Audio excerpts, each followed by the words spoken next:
Okay, so let's move on to the next World Championship match and find the blunders in that one. Last time we saw Steinitz reasonably comfortably beat Chigorin, and that was in 1889. And then in 1890, Steinitz played Gunsberg. Now, there was a bit of a background to this. There was a tournament, and Steinitz said he will play the person who comes kind of first or second or third in that if they challenge him.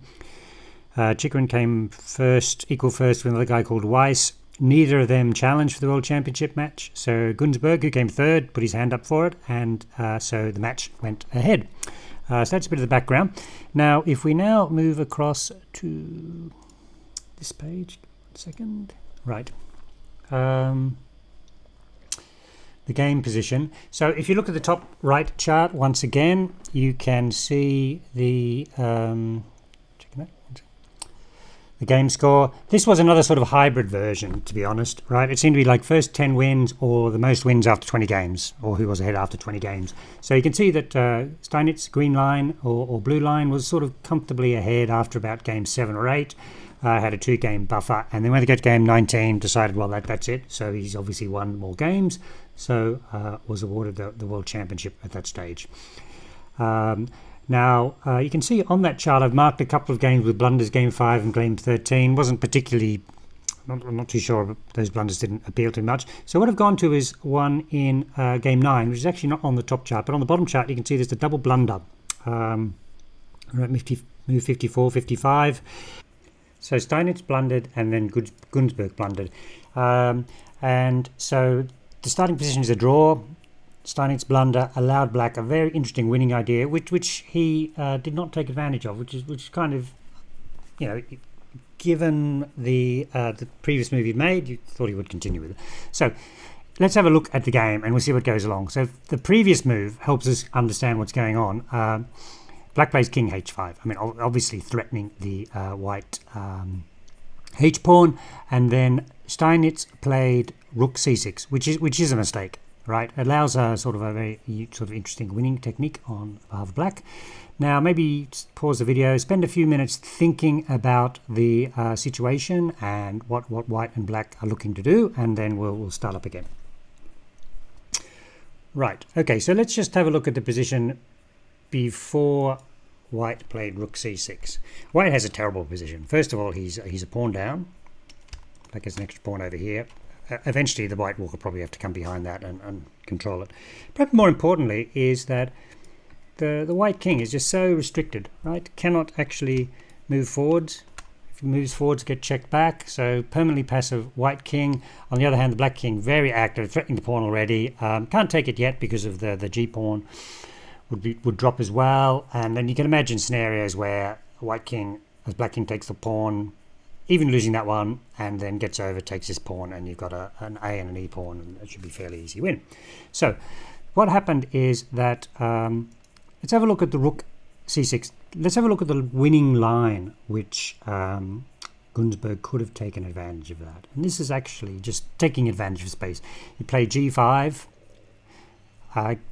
Rather than taking the pawn, if you took the h pawn, you'd lose the g pawn, and your king would be cut off. So we don't want that, right?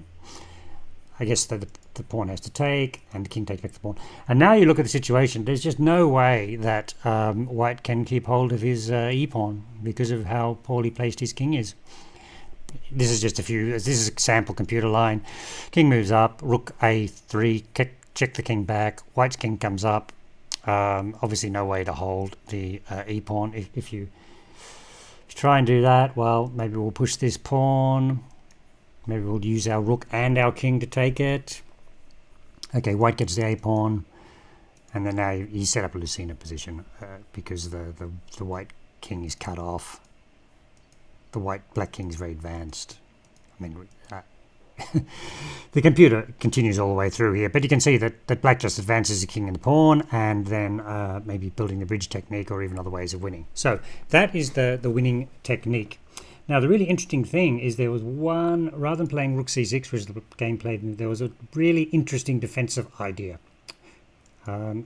which is the move rook f6. Seems the only move to draw, and I didn't understand it until I started looking a bit more detail into what's going on here. So the idea is now that if white takes the h pawn, well, white will take the g-pawn. And if we do the same strategy of pushing the g-pawn, white can just pin it and take the e-pawn. Yeah, so it looks like everything. We'll just play a few moves on. Okay, black attacks the e-pawn, white defends it, can check back. That didn't really achieve anything. Push our pawn. Now, given that, we can go behind the e-pawn. We're going to win the e-pawn. Oh, I didn't win the e-pawn. So this is the sort of position I was talking about, where black's king is cut off. So it's very difficult to make progress.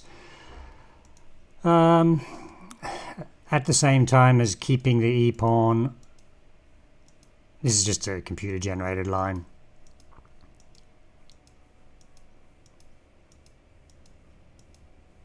Just see, we'll see where it heads. Ends up with the rook pawn, which I guess that white is able to hold the draw.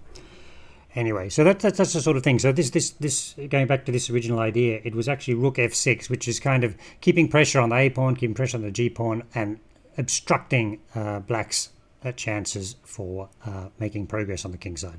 Now, if we go to the game, black, he didn't see this. He didn't see this possibility, right? So he played rook a4, and then white could also still play rook f6. Moved his king up. Black has another opportunity to push g5, check the king away, and then now the chance is gone. Now the game's drawn, and it just meanders onwards and ends up being a draw. So that's quite interesting. That sort of tactic. Rook f6, just only one move to draw it. So obviously that game ended up a bit of a draw, and so what I wanted to do there is think about this overall game. So this very, very low-key World Championship match, kind of unknown in some ways, and Gunsberg, I guess most have heard the name, but not very famous. So what I'll do here is I'll give him the blunder because he missed his winning chance. In the end, it didn't affect the World Championship match that much. It seemed like Steinitz was comfortably a little bit better than him. But in the scheme of things, it was a really sort of intricate sort of blunder by both of them. There, so give him a 2-star one. Okay, fair enough. So that's a look at the Steinitz-Gunsberg match of 1890 and one of the sort of more interesting blunders I'd found in that. We'll move on to the next World Championship match next time, but thank you for watching.